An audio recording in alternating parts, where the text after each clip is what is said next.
Hello, everyone, and welcome back. My name is Victor, your dating trainer, and I wanted to talk about like the past experiences as I have been doing so far.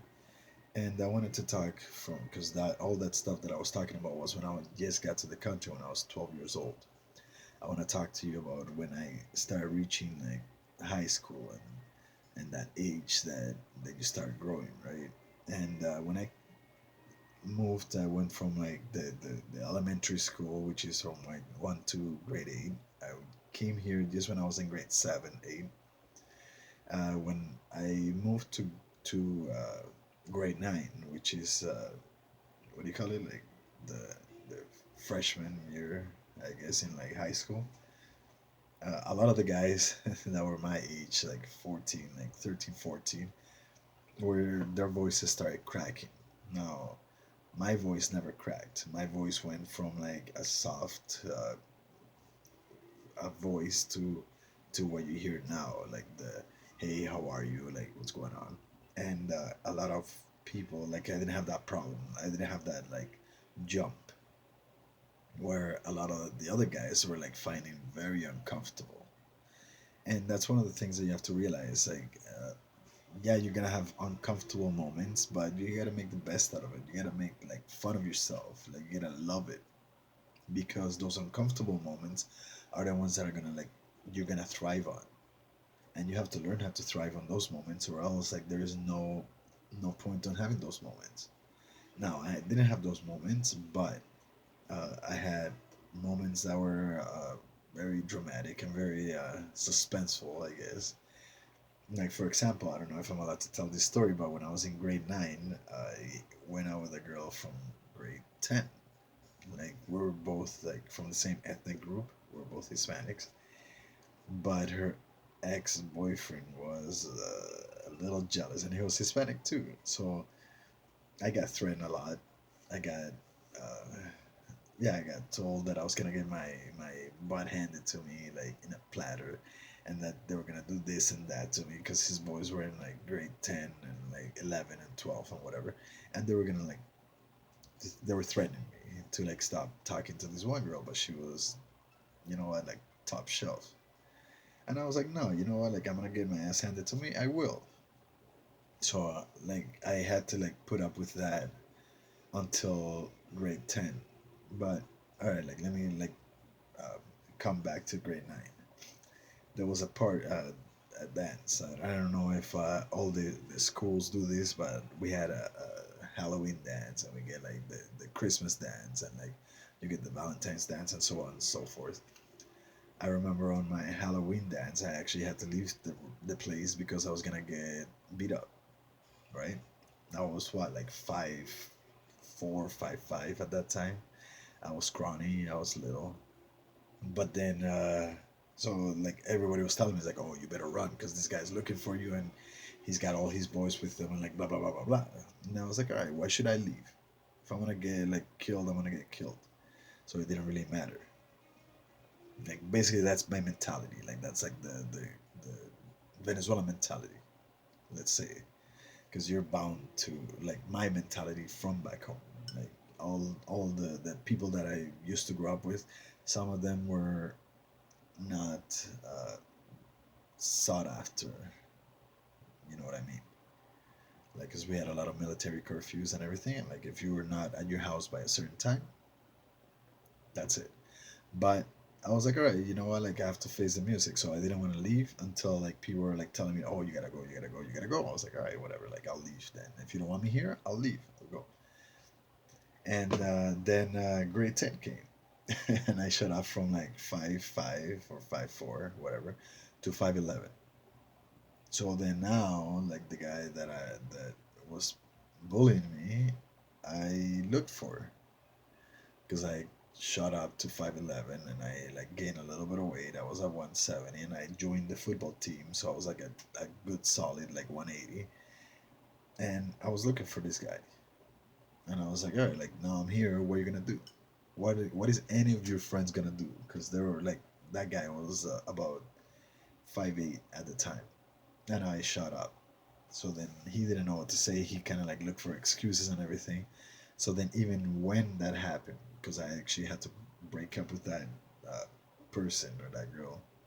So now at that point in time, I was like, hey, things happen. Like things happen for a reason.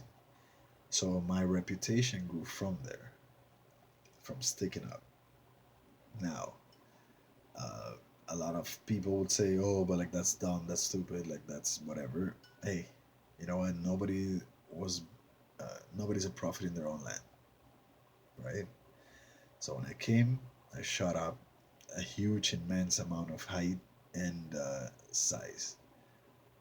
Now I could take care of the world. Like I could take care of myself. Like I was 15, I was young, dumb, and full of a lot of stuff.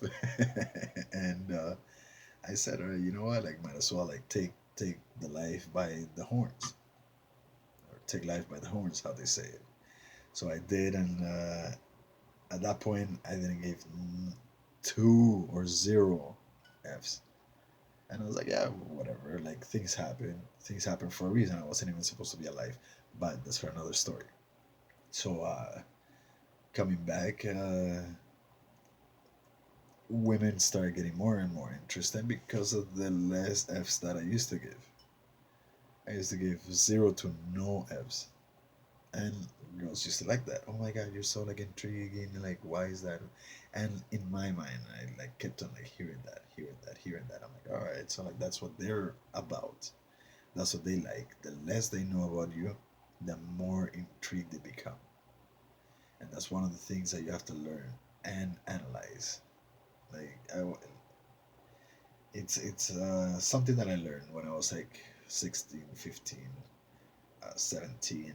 I stopped giving F's about like women's tears and about what they felt, because honestly, like when I was like 15, I had other girls that were crying, and like every time like you would bring something up, oh like what were you like, I saw you with this guy and like da da da, what were you doing? And like their first instinct is to cry. So I stopped giving F's about that when I was like at a young age.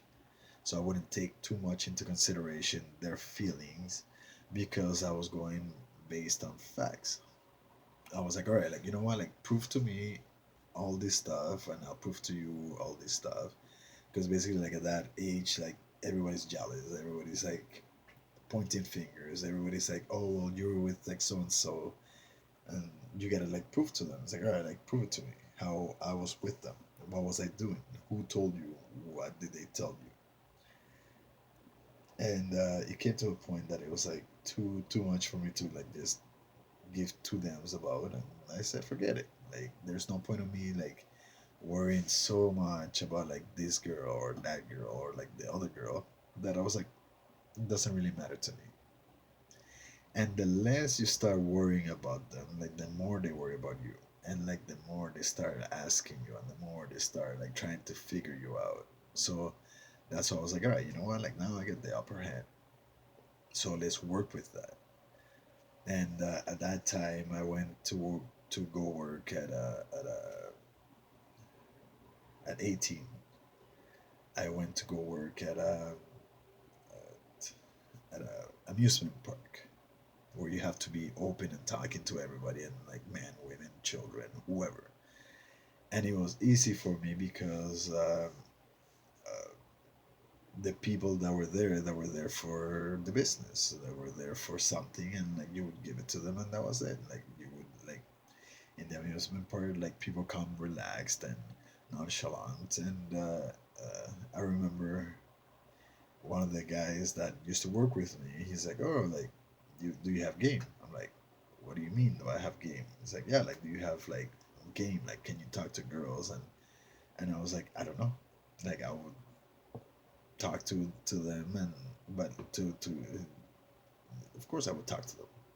But he goes, "No, like, would you pick them up? Like, what do you mean? Like, lift them?" It's like, "No, like, pick them up, like talk."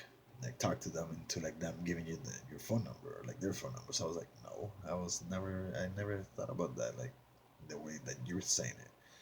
They're like, well, this is what it's all about. Like, and then like they started talking to me, and like they're like, well, like this is what you do. How to talk to and pick up a girl and like get them to give you the phone number. But I'm gonna have to like cut this short. and I'll tell you in the next episode. So if you like what you hear, like text, comment, subscribe, share, and like please comment, because basically like even like if it's like about anything, like oh you don't like the Blue Jays, hey, you know what, comment about it, say you don't like the Blue Jays and give me a good reason why. I'm in Toronto, so the Toronto Blue Jays. But if you're from another country, another city, another town, like I know the Expos are coming back, the Montreal, so if you like that, let me know. If you like anything about my story, if you have any questions about my stories, if you have any problems or any issues, let me know in the comments below. Okay, thank you. Have yourself a good evening. I'll talk to you in a bit. All right. Thanks for embarking. Thanks for embarking in this journey with me. And I'm Victor, your dating trainer.